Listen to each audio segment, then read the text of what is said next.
walk around any old town or city in the UK, you'll be struck by the large numbers of bricked up windows, although many have now been reglazed. Even sometimes a trompe of windows painted in the missing space. In Shrewsbury, where I grew up, it's very noticeable.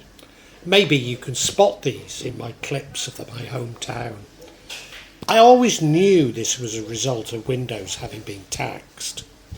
The tax was introduced in England and Wales in 1696 under King William III and was designed to impose tax relative to the prosperity of taxpayers, but without the controversy that surrounded a proposed income tax.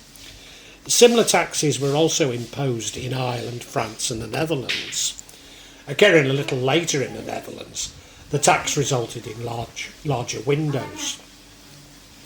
But in the UK, windows were traditionally made from crown glass, also called bullion because of its disc-like shape. It begins with a ball of semi-molten glass on the end of a blowpipe that is opened outwards on the opposite side of the pipe like a crown. It is then transferred from the blowpipe to a pontil or potty iron rod and flattened into a bullion or dish shape by reheating and spinning. The outer parts of the disc were used for window panes. Due to size limitations of this glass, often panes will be joined together with lead strips to create windows. The bullseye centres became decorative elements for doors, windows and furniture. These bullseyes used to be found in many pubs in Shrewsbury. By 1900, drawn sheet glass was made by dipping a leader into a vat of molten glass, then pulling the leader straight up with a film of glass hardened just out of the vat. This is known as the Foucault process. The film or ribbon was pulled up continuously, held by tractors on both edges, whilst it cooled. Around 12 metres or so could be cut off in virtual ribbon and tipped down to be further cut. The glass is clear, but the thickness variations due to small temperature changes just out of the vat as it was hardening.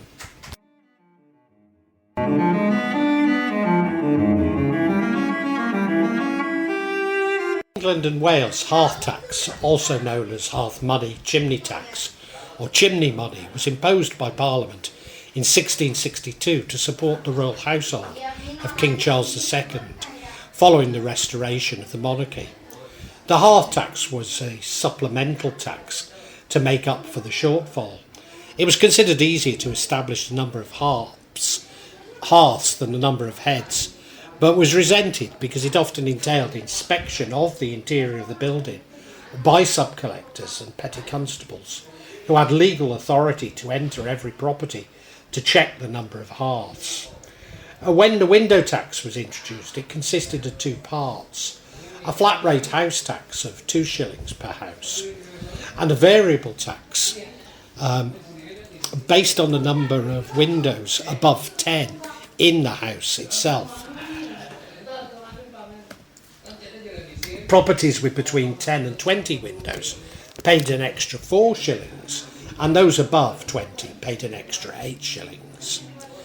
In 1709, with the Union of England and Scotland, taxes were harmonised and a new top rate of 20 shillings was introduced for houses with 30 or more windows.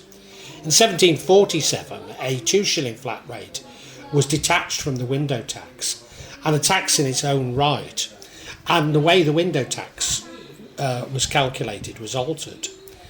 6pence was charged for each window in a house with 10 to 14, 9pence for each window in a house with 15 to 19, and 1 pence for every window with a house of 20 or more.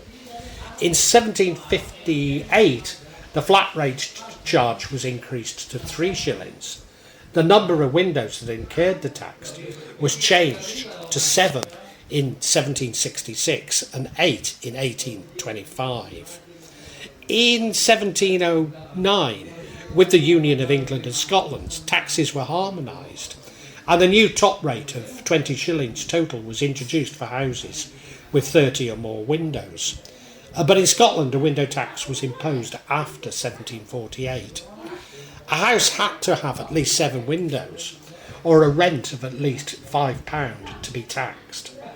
In Ireland, the tax was introduced in 1799 and was not repealed until 1851.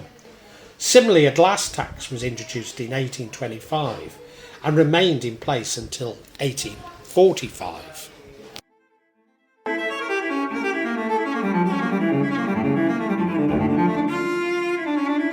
It was intended to be a progressive tax, thus houses with smaller number of windows to a 2-shilling house tax, but exempt from the window tax. Houses with 10 or more windows were liable for additional taxes, which increased in line with the number of windows. The poorest, who were more likely to live in houses with fewer windows, were therefore, in theory, taxed less. The principle generally worked when applied to the rural poor, but failed to alleviate the tax burden on the urban poor. In towns and cities, it was unusual for the working class to live in individual homes. They would usually live in large tenement buildings which, however, they had been subdivided, were considered to be one dwelling house under the terms of the Act, and therefore subject to heavy window tax assessments. The landlord of the property, who was subject to the tax, windows in tenements buildings were often boarded up, and new buildings were constructed without sufficient window accommodation. The interpretation of the tax was also very strict. No definition of a window was included in the legislation, and intended to be interpreted in such a way as to include the smallest of openings in any wall. Not only did tenants suffer as a result of inadequate ventilation in their living quarters, invariably the cost of the window tax that were imposed were passed on to the residents in heavier rents. The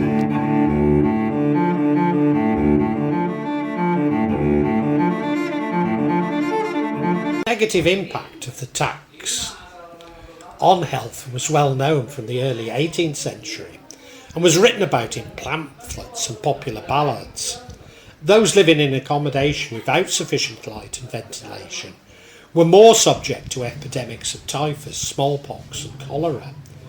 Dr. D.B. Reid's report on the sanitary report of Sunderland, published in 1845, to the local health committee, have witnessed the very evil effects and operation of the window tax, and they do not hesitate to declare in their unanimous opinion that the blocking up of numerous windows caused by the anxiety of owners to escape the payment of tax has, in very many instances, greatly aggravated, and has even, in some cases, been the primary cause of much sickness and mortality.